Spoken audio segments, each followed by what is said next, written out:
एक बार की बात है, हीरा अपने दोस्त के साथ देर रात घर लौट रहा होता है।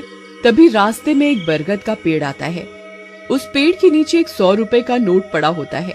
उसे देखकर हीरा खुश हो जाता है। अरे वाह वाह वाह, आज तो लॉटरी लग गई। रामू भाई वो देखो 100 रुपए का नोट। फिर हीरा वो पैसे उठा लेता है। तभी उन्हें पेड़ में से अजीब सी आवाज आती है। फिर वो जैसे ही ऊपर की ओर देखता है तो उन्हें पेड़ पर एक 2000 का नोट लगा हुआ दिखाई देता है। अरे रामू वो देख, इस पेड़ पर तो 2000 का नोट लगा हुआ है। मुझे तो यकीन ही नहीं होता भाई। भाई क्या पता ये पेड़ सच में पैसे देने वाला पेड़ हो।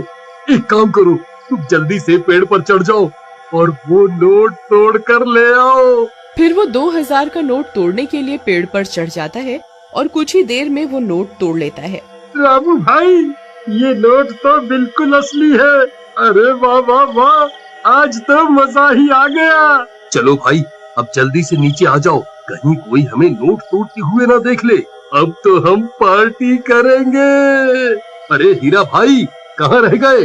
जल्दी नीचे आओ, कोई हमें देख ना ले। अरे हीरा भाई कहाँ रह गए? नीचे क्यों नहीं उतर रहे? कहीं तुम अकेले ही इन 2000 रुपयों को हजम तो नहीं करना चाहते भाई? तभी हीरा के चीखने की आवाज आती है। अरे क्या हुआ भाई, सब ठीक तो है? अरे यार क्या करूं, ये तो दिखाई भी नहीं दे रहा। अरे भाई तुम ठीक तो हो? क्या करूं?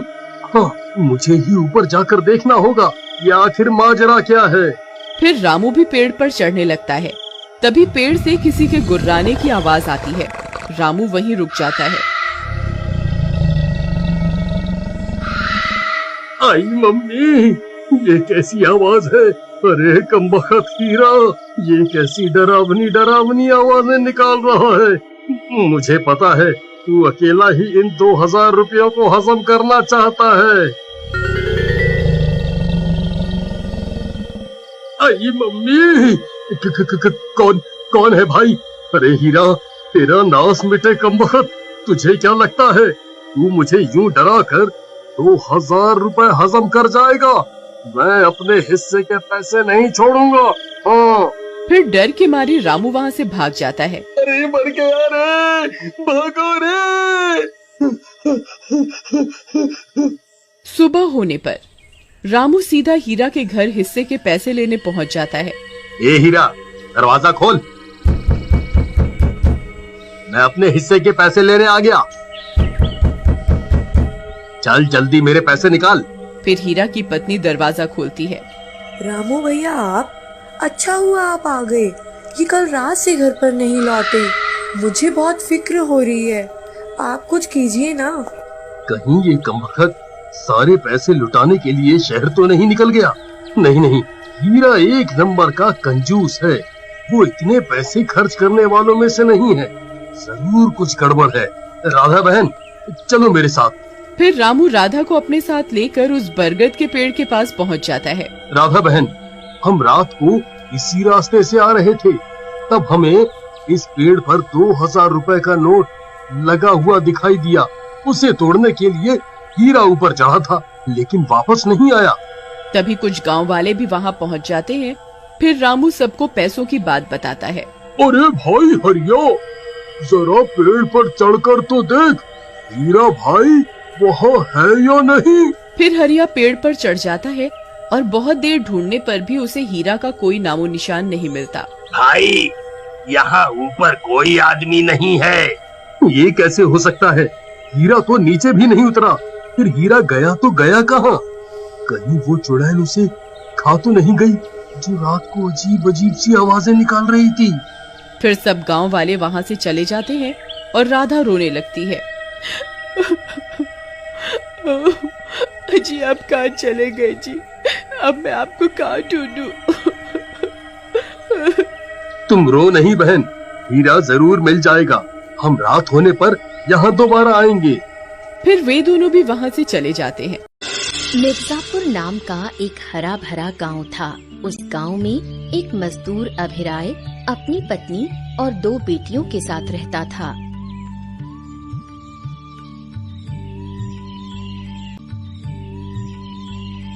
अरे माँ, आज क्या बनेगा? घर में तो कुछ भी नहीं है पकाने के लिए। क्या बनाऊं बेटी, हमारा गरीब का घर है, इंतजार कर, देख तेरे पिता क्या लाते हैं। ठीक है माँ, तुम आराम करो, तुम्हारी तबीयत ठीक नहीं रहती, तुम चिंता मत करो, मैं कुछ इंतजाम कर लूंगी। बहुत देर हो गई है, तेरी बहन अर्पिता अब तक दिखी नहीं। दिन भर सज धज कर घूमना ही सब कुछ नहीं होता, थोड़ा काम भी करना चाहिए। बड़ी बहन को देखकर कुछ सीख तो सकती है, कितना काम करती है। माँ, वो अब तक सो रही है। क्या इतनी देर तक अब भी सो रही है? दिन ब दिन कैसी होती जा रही है वो। मेरी तो अब चिंता खत्म ही नहीं हो रही। अरे कहाँ हो तुम लोग? कुछ सामान लेकर आया हूँ, ले लो। पिताजी क्या लाए हो? क्या लाऊं बेटी, आज भी ज्यादा कुछ ला नहीं पाया। थोड़ा कचू यानी कि अरबी के पत्ते और साग और दाल लाया हूँ, वही बना लो। ठीक है पिताजी, आप आराम करो, मैं खाना बना देती हूँ।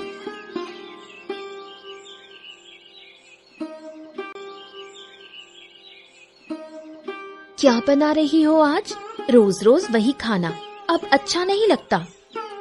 क्या बनाऊं और? पिताजी वही लाए हैं। पिताजी एक मामूली मजदूर है, इतना ही कमा सकते हैं। किससे कह रही हूँ, तुम खुद भी तो गरीब हो, तुझसे कहने का कोई फायदा नहीं। जिसे कहना है उसी से कहूंगी। माँ, रोज रोज दाल कचू खाकर अब मन नहीं भरता।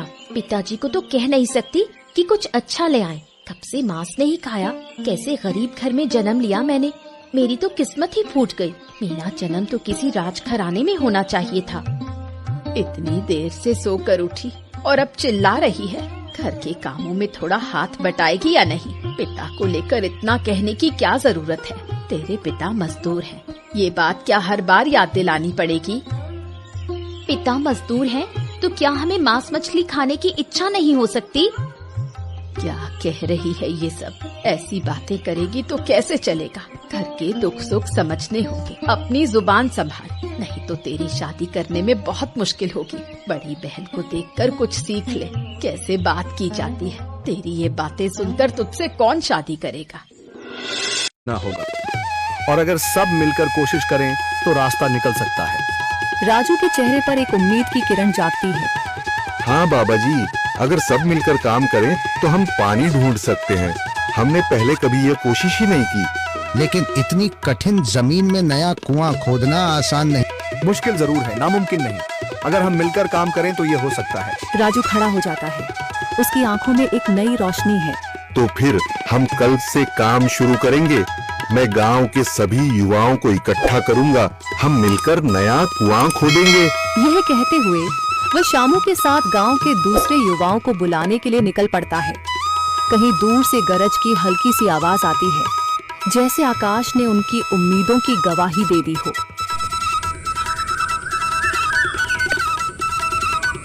अगली सुबह राजू और शामू गांव के युवाओं को इकट्ठा करने निकल पड़े। चौधरी महेश की हवेली के सामने एक भीड़ जमा है। बाबा जी, संदरी, गांव के कुछ बुजुर्ग और किसान सभी मौजूद हैं। हम हाथ पर हाथ रखकर नहीं बैठ सकते। अगर अल्लाह ने हमें हिम्मत दी है तो हमें खुद पानी के लिए मेहनत करनी होगी। हम एक नया कुआं खोदेंगे। लेकिन राजू, क्या हमें यकीन है कि वहाँ पानी मिलेगा? बेटा, पानी जमीन के अंदर होता है, बस सही जगह खोदने की जरूरत है। हमने अपने बुजुर्गों से सुना था कि पुरानी नहर के पास जमीन नरम थी, शायद वहीं पानी हो। बाबा जी सही कह रहे हैं। अगर तुम सब यह काम करने के लिए तैयार हो तो मैं अपने कुछ मजदूर भेज सकता हूँ। धन्यवाद चौधरी जी, लेकिन हम सब खुद भी मेहनत करेंगे। यह हमारे गांव के अस्तित्व की लड़ाई है। संदरी, जो अब तक चुप थी, आगे बढ़ती है। हम औरतें भी पीछे नहीं रहेंगी। हम पानी लाने की व्यवस्था करेंगी, खाना बनाएंगी, ताकि तुम सब आराम से काम कर सको। यही हिम्मत चाहिए थी संदर। पूरा गांव एक नई उम्मीद के साथ कुआं खोदने की तैयारी में जुट जाता है। दूसरी ओर कुआं खोदने का काम शुरू हो चुका है। राजू, शामू और दूसरे युवा बेलचे चलाने लगते हैं। मिट्टी बाहर निकाली जाने लगती है। तेज गर्मी के बावजूद सब पूरी हिम्मत के साथ जुटे हुए हैं। दोपहर की तेज धूप, जमीन आग की तरह तप रही है। गांव के लोग लगातार कुआं खोदने में जुटे हैं। हाथ छिलने लगे हैं, माथे से पसीना बह रहा है, मगर किसी ने हार नहीं मानी। महिलाएं पानी और सत्तू लेकर आती हैं ताकि पुरुषों को कुछ राहत मिले। हमें और गहराई तक जाना होगा। अब तक सिर्फ सूखी मिट्टी और पत्थर ही निकल रहे हैं। राजू, यह बहुत कठिन काम है। अगर हमें पानी न मिला। अल्लाह मेहनत करने वालों को कभी निराश नहीं करता बेटा। तुम सब अपनी कोशिश जारी रखो, पानी जरूर निकलेगा। हिम्मत मत हारो, अगर अब रुक गए तो फिर कभी पानी नहीं मिलेगा। सभी फिर से जोश में आकर काम में जुट जाते हैं, मगर सूरज की तपिश बढ़ती जा रही है और कई लोगों की सांसें तेज चलने लगती हैं। तभी एक तरफ से रामलाल और उसके आदमी हंसते हुए आते हैं। अरे भाई, तुम्हें लगता है कि जमीन तुम पर रहम करेगी? हाँ हाँ, ना समझ लोग, ये सब बेकार की मेहनत है। रामलाल, हमारा हौसला मत तोड़ो। अगर तुम मदद नहीं कर सकते तो कम से कम मजाक भी मत उड़ाओ। मदद? हाँ, मैं अपने कुएं का पानी बेच सकता हूँ, मगर मुफ्त में नहीं दूंगा। राजू सब अनसुना कर फिर काम में लग जाता है। शाम होने लगती है, लेकिन अभी तक पानी का नामो निशान नहीं। कुछ लोग मायूस होकर पीछे हटने लगते हैं। राजू, शायद रामलाल सही कह रहा है, यह सब बेकार है। नहीं शामू, हमें हार नहीं माननी। अगर आज हार गए तो फिर कभी हिम्मत नहीं कर पाएंगे। तभी अचानक फावड़ा किसी कठोर चीज से टकराता है। एक अजीब सी आवाज आती है। राजू चौंक कर देखता है और जल्दी जल्दी मिट्टी हटाने लगता है। अचानक एक ठंडी लहर महसूस होती है। सभी लोग दौड़कर आते हैं। जैसे जैसे मिट्टी हटती है, नीचे से गीली जमीन नजर आने लगती है। सब हैरान रह जाते हैं। सुभान अल्लाह, मैंने कहा था ना, अल्लाह हमारी मेहनत को जाया नहीं करेगा। राजू और बाकी सभी जोर लगाते हैं। कुछ ही पलों बाद अचानक मिट्टी के नीचे से पानी की एक छोटी सी धारा फूट पड़ती है। गांव वाले खुशी से चिल्ला उठते हैं। पानी पानी निकल आया। यह अल्लाह की कुदरत है रामलाल, जिस पर तुम्हें यकीन नहीं था। पूरा गांव आनंद से झूम उठता है। लोग एक दूसरे को बधाइयां देते हैं। औरतें दुआ करने लगती हैं। कुछ दिन बीत चुके हैं। गांव वाले नए कुएं से पानी भर रहे हैं, खेतों को सींच रहे हैं और जिंदगी फिर से पटरी पर लौट रही है। मगर रामलाल अब भी अपनी